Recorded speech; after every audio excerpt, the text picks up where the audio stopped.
আসসালামু আলাইকুম। আমি মঈনুদ্দিন বাশার অরণ্য।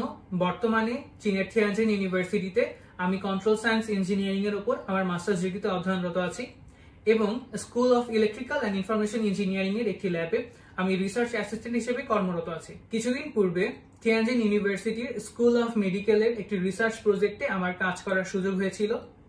সেই রিসার্চের টপিকটি ছিল observing brain responses in neuroscan machines in order to identify how the brain responses for different languages with bilingual subject. সহজ ভাষায় বললে একজন বাইলিঙ্গুয়াল ব্যক্তির ব্রেন কিভাবে ভিন্ন ভাষার জন্য রেসপন্স করে সেটা আমরা অবজার্ভ করছিলাম নিউরোস্ক্যানস মেশিনের সাহায্যে।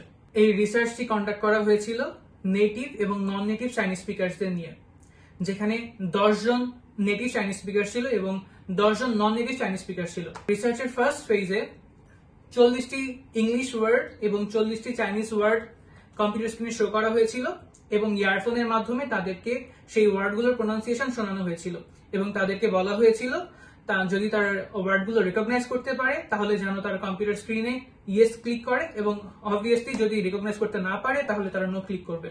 এবং পরবর্তী ফেজে শুধুমাত্র 40টি ওয়ার্ড কম্পিউটার স্ক্রিনে দেখানো হয়েছে এবং তাদেরকে রিকগনাইজ করতে বলা হয়েছে এবং এর পরবর্তী পদক্ষেপে তাদেরকে শুধুমাত্র ওয়ার্ডগুলো শোনানো হয়েছিল এবং তাদেরকে রেকগনাইজ করতে বলা হয়েছিল এবং এই রেকগনাইজ করার মুহূর্তে তাদের ব্রেনগুলো কিভাবে ফাংশন করছিল আমরা সেইটাই অবজার্ভ করেছিলাম নিউরোস্ক্যান মেশিনের সাহায্যে।